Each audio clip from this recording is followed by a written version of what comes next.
Hi, geometry class. So today we're doing something very, very different than you've probably ever done in any kind of a math class.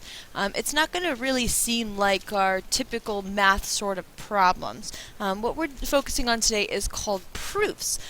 We'll be doing proofs throughout the year, so it's really important that you're paying attention and you're trying to follow along. This is a really good section where you might have a lot of questions. Write down the questions as you have them so you can be sure to ask me tomorrow when you see me. Because this stuff is not all that easy when you're first learning it, but it does take some practice to be able to get better at them. Now you may have noticed that within your notes there's a what we've learned sheet. I want you to go ahead and pull that out.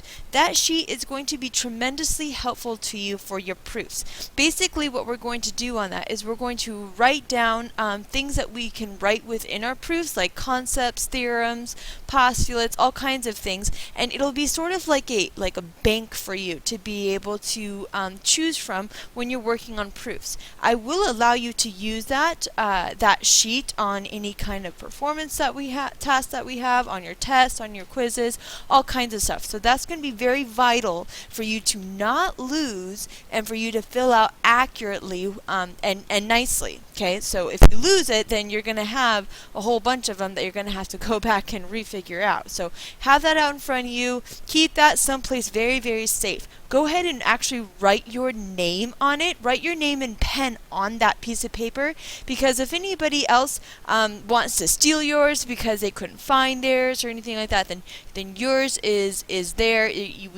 There's no questions as to which one is yours. So have your name on that. Okay, so beginning proofs. Let's start off with what a theorem even is. A theorem.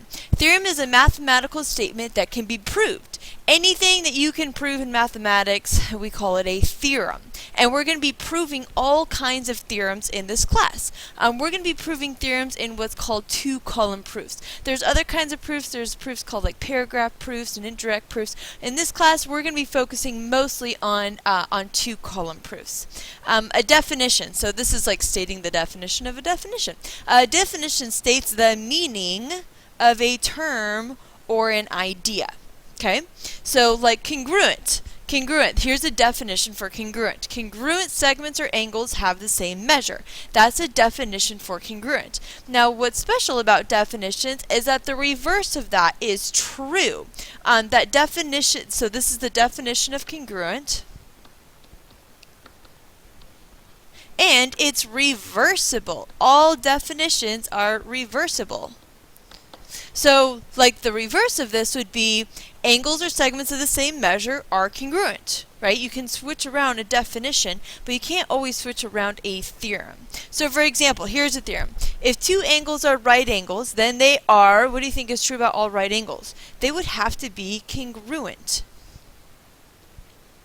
Now this is not a definition. This is not the definition of congruent. This is not a definition of right angles. This is a theorem that if we know two angles are right angles, then they have to be congruent to each other. And maybe you're like, well, no, duh, of course they would both be congruent to each other. But this is a theorem that we're actually going to prove. This is, if I reverse this around, okay, this is not necessarily true if I reverse that. If I say if angles are congruent, then they are right angles. Not necessarily. Not all congruent angles are right angles. So this is not reversible, okay? This is only a theorem. This theorem, we're going to prove it. So here's our proof. Now, how do you know something's going to be a proof? They're going to have given, and then later on they're going to say prove. Or the other word they might use is the word conclusion. If you see this given followed by a conclusion or a proof, that you know that they're asking you to do a proof. Excuse me. So I'm trying to prove this theorem, and basically what we have to know then is that we've got to have some right angles. So that's what they're giving us. They're giving us that angle A is a right angle, and they're giving us that angle B is a right angle. Knowing that A is a right angle and knowing that B is a right angle, we're going to prove then those two angles would have to be congruent to each other. Now when you're doing a proof, try and imagine like explaining this to your little brother. excuse me. So if your little brother was asking you, I don't understand, like what, if you have two right angles, how come they're congruent to each other? Like how would you explain that to him in a way that he could understand? Like he doesn't understand that right angles are each 90 degrees, right? So you'd go through and you'd say, well, okay, so if this angle A is a right angle, then that means that that angle right there has to be 90 degrees. And if this angle B is a right angle, then that means that that angle would also be 90 degrees. So, thus, since they're both 90 degrees, then they'd be the exact same size. They would be congruent. Like, that's how you would explain it to your little brother.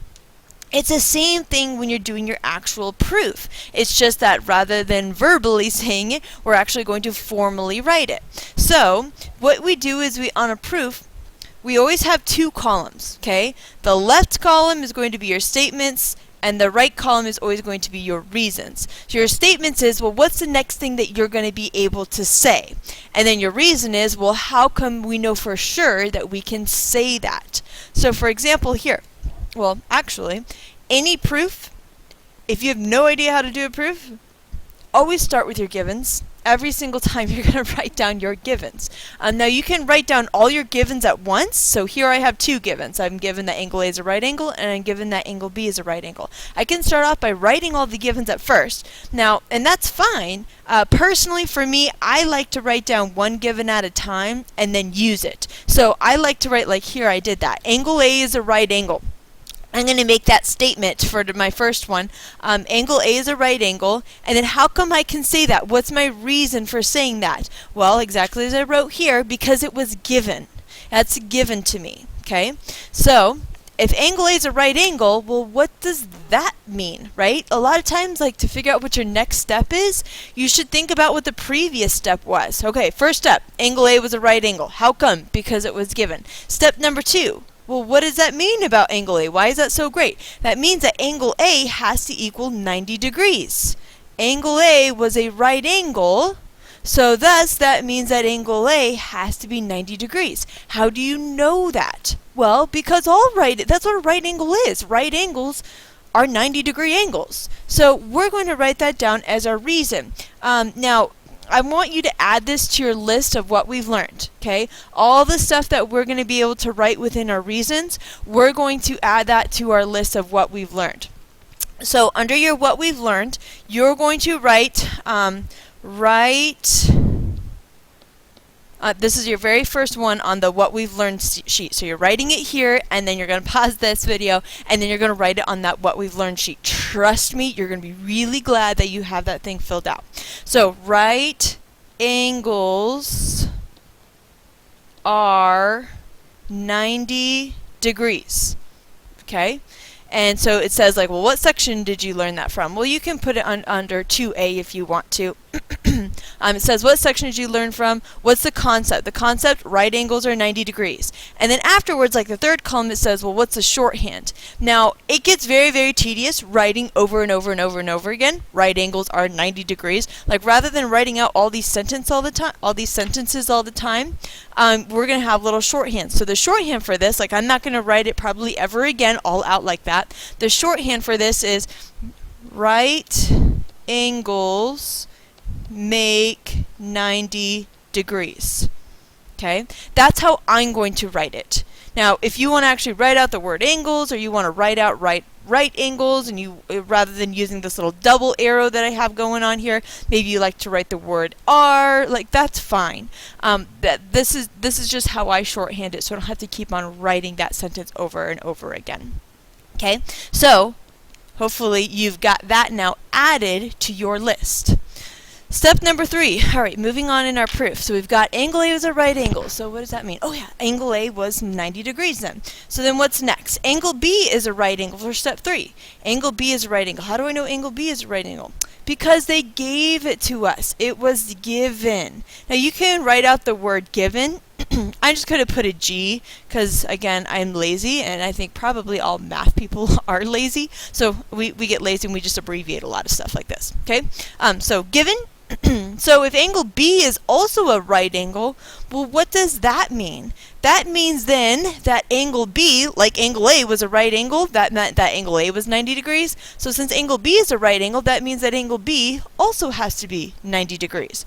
how come I can say that for my next step? Well, since it was a right angle, that means then that it's 90 degrees. Like I mentioned before, a lot of times if you're kind of stuck on what to write for your reason, look at the step up above. A lot of times it'll help you. We just said angle B is a right angle. So how come we can say now that angle B is 90 degrees? Same reason we did it from A, right? Up here, angle A was a right angle. So how come angle A was 90 degrees? Because right angles are 90 degrees. So if B is a right angle, then B is 90 degrees. How come? Because right angles are all 90 degrees.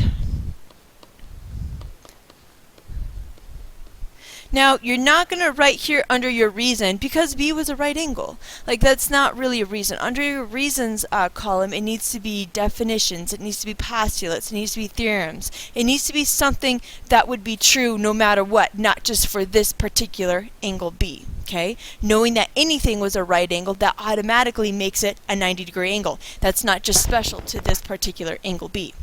And number 5, so if angle A is 90 degrees and angle B is 90 degrees, then how come these two are congruent to each other? That's where we were trying to head. Every single time, your very, very last step in your proof will always be what it is that you're trying to prove. Your first steps are going to be what they give you. Your last step, you know you're done once you've proven what they're trying to get you to prove or what you're trying to conclude. So, I am there now. I can go ahead and say, based on what we've got previously here, I can go ahead and say that angle A and angle B must be congruent to each other. How do I know that those two are congruent? Well, because angle A was 90 degrees. Angle B was also 90 degrees. So, two angles that are both the same measure are always going to be congruent. This is like the definition of congruent, right? So, in this case, we're going to say angles. We're going to add this one to our list as well, okay? Angles with the same measure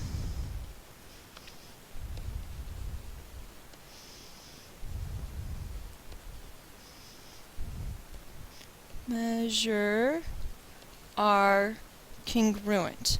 So you're going to add this one to your what we've learned list as well. So this is like the second one that you have right now.